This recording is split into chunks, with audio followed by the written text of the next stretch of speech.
Aloha and welcome to this episode of the Hawaii Smooth Jazz Connection. I am your host, Gwendolyn Harris. Before I mention who our guest is today, I want to say a happy Veterans Day to my fellow veterans out there. I thank you for your service for servicing our country. Now, my guest today began her journey in music at the age of 4. She attended Howard University, which is one of the historic Black colleges and universities where she studied classical music. She worked for a number of years as a deputy sheriff in Detroit by day and performed at jazz clubs at night. Today, she is an international recording artist, author, and producer. I am so happy to have her here today. Let's welcome Miss Althea Rene to the show. Aloha! Aloha. Thank you so much for being here. You just don't know how much this means to me because I love your music. Well, thank you. Thank you. It's I so love it, love it, love it. come back. Now tell me, how did you get your start in music? Well, I come from a musical family, and my dad, who was one of the original Motown funk brothers in the horn section, always had lots of instruments around the house and everything. And I tried different instruments, kind of dabbled here and there, organ. But my sister, my older sister, she played flute. And it was the one thing when I asked her if I could play, can I play your flute? She's like, I don't care. And that was it. When I picked up the flute, that's where it ended. I just, That was it. love of the flute started. Yes.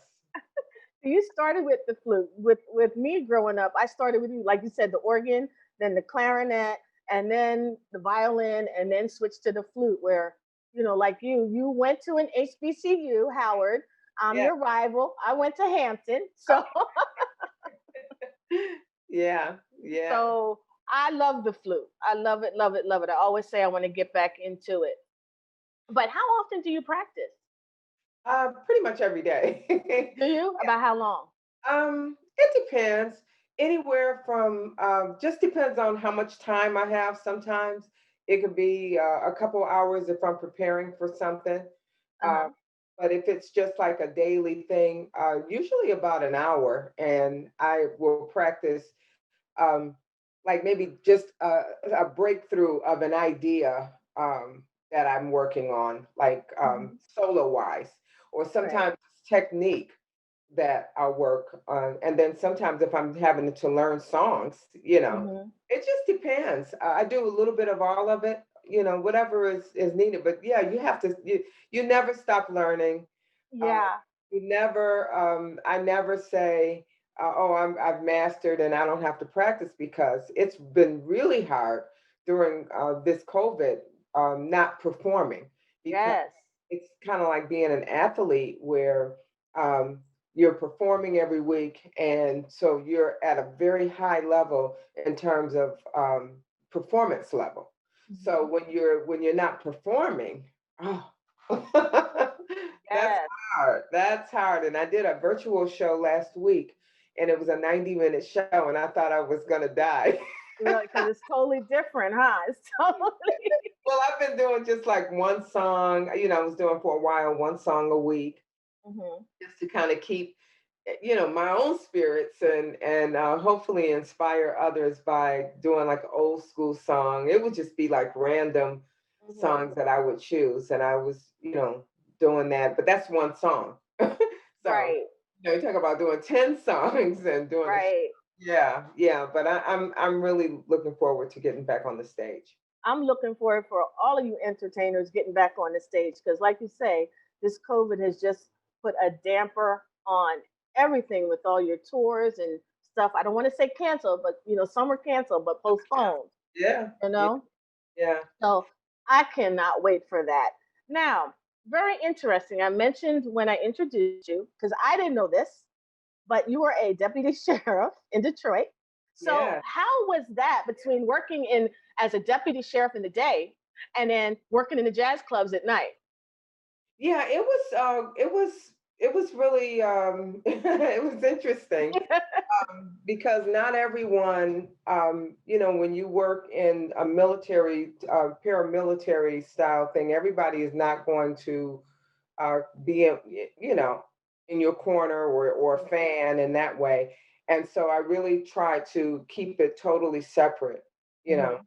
But some years before, I had went on a show, reality show, I guess, at the time, the Apollo. Oh yeah. Yeah. Showtime at the Apollo, and I Uh-huh. won. And it was, for years they were showing that. Mhm. So it went into, my time at, as a sheriff. And when I would be on the ward with inmates, um, the show would come on. And the inmates would say, "You look like just like that girl playing the flute." And I would say, "No, now how could that be? I'm here. How could that be?" And they'd be like, "You're right, but you look just like her." I said, "Yeah, well." So, Well, um, as a former law enforcement officer, you did a number of years of that as a sheriff. What are your thoughts on law enforcement in today's society? it is, my heart goes out to the officers that are really good people, good officers, putting their lives on the line every day, to protect, serve, and protect.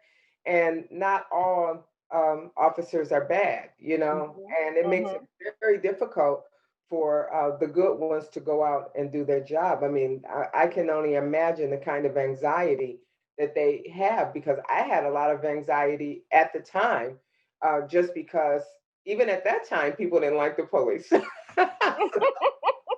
So now, and yeah, I just I hope that within the departments they can get some training and some sensitivity training going on, and that we can really kind of change some change some things. But you still there are bad apples in every aspect of life, and Mhm. so you can't blame everybody. So that's my take.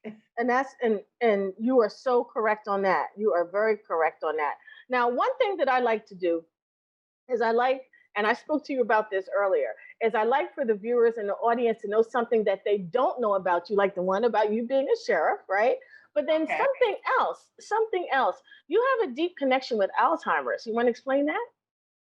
I do.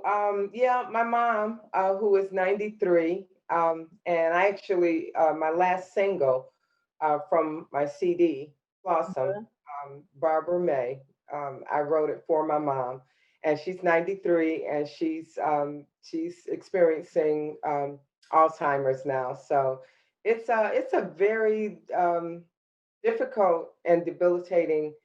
Um, I don't want to call it a disease, Mm-hmm. but for to see her mind, uh, Right. like that. So,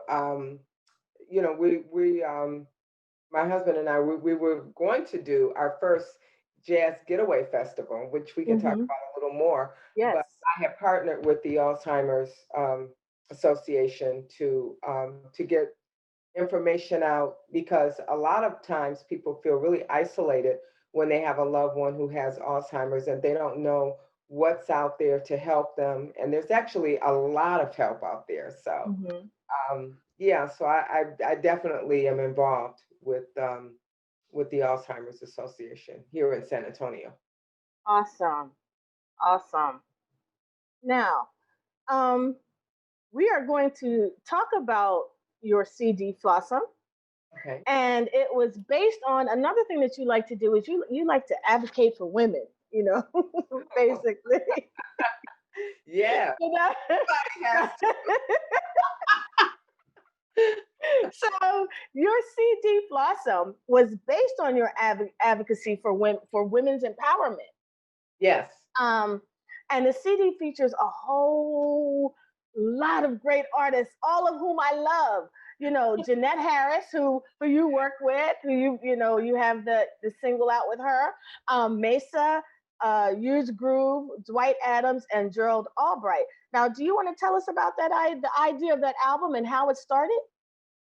Blossom came about because a lot of different things kind of came together with Blossom, but yeah, just kind of the it was during the Me Too um, empowerment thing, and I was really feeling like at that time with the name, a lot of times I'll maybe have a couple songs that I've written.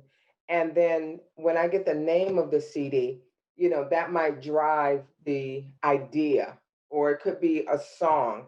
But in this case, Flossom was a term that was used by Tyra Banks, and her interpretation of it was that we all have flaws, but we're still awesome. We're still awesome. And I won't even say in spite of our flaws, because of our flaws. That's what makes us awesome. A lot of times we want to change and be this perfect person. And it's your flaws, your quirky flaws, that make you who you are and make you special and stand out. So, I encourage people to embrace, and women to embrace, if, because at one point, if you had a big butt, that wasn't a good thing. Now it's a great thing. No, it wasn't. No, it wasn't. No, it wasn't at all. No, right. So that, that's the thing. It's just kind of empowering. And when I look at myself from, if I could speak to my younger self, my 20-year-old self, getting into the business, getting into jazz, and just seeing how mean people were, Mm. and not wanting to help, not wanting to give advice, um, you know, and I look at who I am now. I'm awesome. I'm flossom. My Yes, you are. my style of music it never fit into the smooth jazz genre. It never fit. I never quite fit into the classical either. So I was always trying to fit into some um, you know, Mhm. one or the other. And it was like, no, just be yourself. You're unique. Your style is unique. Just master that. And so, yeah, everybody's awesome and who they are. You don't have to try to fit in with this or try to be like this other person. That just be yourself, but be the best version of yourself that you can. Now, Naji has referred to you as the Museo of the flute. And when I tell you to Yeah, my viewers, yeah, yeah. yes, when you have him saying that about you, because you are, I mean, you are just amazing. Thank you. And you talk about you being flawsome. Okay, I want to let the viewers know that in May of 2013, you released the CD In the Flow, correct? Correct. And you collaborated with Michael Browning. Now Yes. you collaborated and co-wrote with them. Now you made history as the first flute featured single to be ranked #1 on the Billboards and smooth jazz charts. Yes, yes, yes. That would I mean, be prior to that, there flute was just not an instrument that mhm. was really popular in jazz, smooth jazz. They just were not recognizing the flute as or violin, or smooth jazz was all about guitars and saxes, and that's Mhm. what they always said, gets guitars and saxes. And that's what it was for a very long time. It was really hard to get any music played if you played any other instruments. Yes, because now, like you say, smooth jazz is now changing. You have the flute, you have the violin, you Yeah, have the harp is piano, coming out now. piano. Um, Brian Culberson, he broke out yes, with the keyboards and trombone, yes, and yeah, yes, and it just opened up. Yeah. yes. Now, not only do you play the flute, you are an accomplished author, as I said, um, and you wrote an autobiography entitled, and I love the title of this, Becoming Chocolate Barbie. I Yes. love it. And this was a guide for women that are in the music industry. Tell us about that. Well, it's kind of it's a metaphor for, again, trying to fit into a box, trying to fit into and be whatever you think a record company is looking for, and you know, or just what society is saying. And you're always going to be either too fat, too skinny, too dark, whatever it is. You'll never know. But the whole metaphor of becoming chocolate Barbie is that I no longer am trying to fit into these different boxes, and as a result, through the book, I hope to help young women or young men getting into the music business, because a lot of times you run into people that you think that are going to give you a break, and they're asking things of you that they shouldn't be asking, you know, that have nothing to do with the music, and you feel like, if I tell this person no, then that's going to be my opportunity. But the thing is, becoming chocolate Barbie is that you have to be able to say, no, that's not right for me, or no, I'm only going to accept it on these terms, you know, because I think that I'm good enough to where I don't have to do all this other extra stuff. And Mm.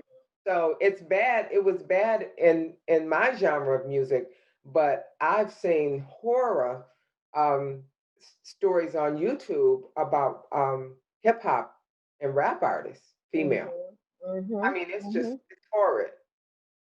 Yes. So yeah, Wow. yeah. Well, we're going to take a quick break, and the break that we're going to do is we're going to show a video. Normally, we have a live performance, but today we're going to have a video of you performing.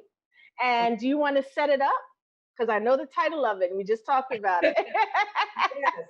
So, during the whole lockdown and everything, the shows went away, and but we were still doing virtual shows, and it's been a real effort to a learning curve to go from the stage to now doing these streaming shows that are shown on YouTube or through Facebook.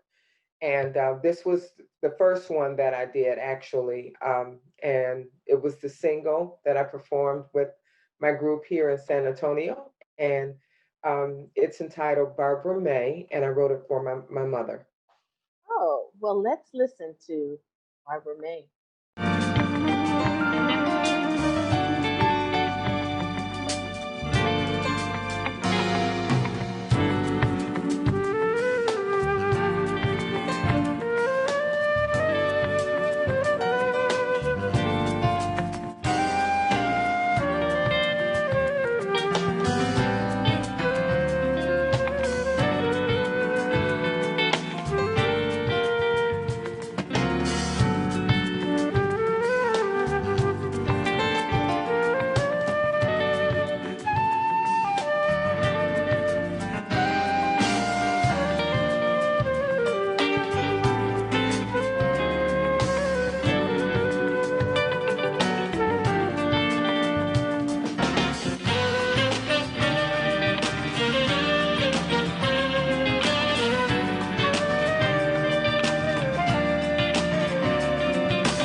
tell you, we were just sitting, Thank you. I know your mom is proud of you with that. Yeah, yeah, she's great. She's great. My mother, my people are from the Bahamas. My Ah, mother's okay. Bahamian, yeah, and she was born in Bahamas and raised in Key West. Oh, okay. So Wow. yeah, and that's what kind of started my journey with. I did the ancestry.com, Mm-hmm, and mm-hmm. I wanted to find out, what my Where are you background. from? Yep. And so well, I knew I was, had the Bahamian and the Caribbean, but I didn't know that I was 35% Nigerian. Uh-oh. Yeah, yeah, Okay. yeah, Nigerian, Congolese, and it was just so interesting to find that out. And that's how the cover came together with the Afro-Caribbean cover for Flossom. Nice. Yeah, just kind of Nice. reaching back. I'm saying, yeah, I can do this now. I know where I came from. Well, if you didn't see me, well, I know you and I were talking to the thing, but I was just jamming. I was just a jamming, you know. But you have worked with so many different artists. Oh Who yeah. would you like to collaborate? Who would be your dream collaboration? Who would you like to collaborate I would love to work with a producer who did like R&B. And really I've with? worked with Rex Rideout. Rex Mm-hmm. Rideout he produced Luther Vandross, Anita Baker, Layla Hathaway, Mm. and he produced two songs on my No Restriction CD. And I would love to work with him again. I would Oh, love to have nice. an opportunity, just off the top of my head. Uh-huh. Um, yeah, I loved what he brought. He really um, brought out a whole different side, and that's the thing. I don't want to work with people who I'm going to sound just like I sound now. I want Right. someone that's going to really push. Um, yeah, it's kind of difficult because of where music is. I think that there's a lot of great music out there, but I think it's not getting to our ears, Hmm. because Yeah. just how the music is everything is. I want to hear it now. I don't want to pay for it, and Yeah. don't really have a chance to really discover new artists and new music, or so. Um, but I know that, gosh, I would love to work with Kenny Garrett. Mm. So, Okay. yeah, because for me, I've never been like a really straight ahead artist. Okay. And I would love to, not to do a whole straight ahead project because but I would love to work with Kenny Garrett, Okay. Speaking into fruition. Marcus Miller. There you go. Speaking it. Speaking it. Speak it. That sounds Speak like, it. So now you just mentioned new artists. I would like to know because um, there are so many, like you say, artists out there, up and coming artists. Some Yeah, of them, some make it, and some don't. yeah. What advice would you give to a new artist coming into the industry? Um, Well, a couple of things. Definitely record, if you don't have a big budget, you don't really need a big budget these days. But get something out, be present on social media, and let people know who you are as an artist in terms of what is your sound, what is your style, you know. I think that's really important, for people to know who you are as an artist. So if you're always playing other artists' songs and you're playing them just like that artist, or if you play cover songs only, then people don't really get to hear a sense of like, who are you as an artist. I think it's great to do cover songs because people relate to cover songs, but you should do them your way, Right. not the same way as the recording. You want to put your spin on it so people, oh, okay. You know, I would also recommend that new artists collaborate with a lot of artists. I mean, even at this point, with my career, I totally do. I've probably been overexposed this year because I've been on everybody's single known Didn't you to just you collaborate with Dominique Havens, didn't you? I did. Yeah, Yes. Yes. Demetrius Neighbors, who is a phenomenal producer, writer. We have co-written at least two or three CDs, Mm-hmm. and he's produced, and he's got his own project out that's coming out, and I'm on his single that's out now. Uh-huh. So yeah, it's a lot of fun. I wasn't in a place this year where I wanted to put out music because I was just up and down with the whole thing. I just didn't feel that I could really express myself. I was so, uptight and afraid and mad and Mm-hmm. but Right. it was a real outlet for me to play on other people's projects. It was great. Yeah. Now, do you have any, because of the whole COVID pandemic, like I said earlier, we had some shows that were canceled, postponed. Do you have any shows that are coming up maybe in 2021? Yeah, absolutely. I'm going to be at Jeanette and I are going to be at the Proud Bird, which is a club or location in California. And Mm-hmm. of course, if you follow me on Facebook, you'll see all of my dates. And so that's going to be the first one, February 6th, and then from there, the Legacy Jazz Festival. We had Las Cabos. Um, Mm-hmm. and I don't know if they're gonna to do it, but I mean, I would imagine that they are because a lot of them had already paid deposits. Right. So So where can people go to find your music? Where can they go to get that book that I'm going to get? Where can they find information about you? well, yeah, if you just really Google Althea Rene, all kinds of stuff. My website will come up, and that's where you can download music, iTunes. But the book you can download the book, Hmm. and that's on the althearene.com. Okay. Yeah, you can, get my music, and I've got a ton of stuff out there on YouTube. And I just try to put a lot of content, and mainly because we've lost so many great artists and musicians, and tomorrow's not promised, and you don't know when it will be your last show, and you Yes. can't play anymore. So as long as I can play and bring joy and do what I love, I'm gonna do it as much as possible. Wow.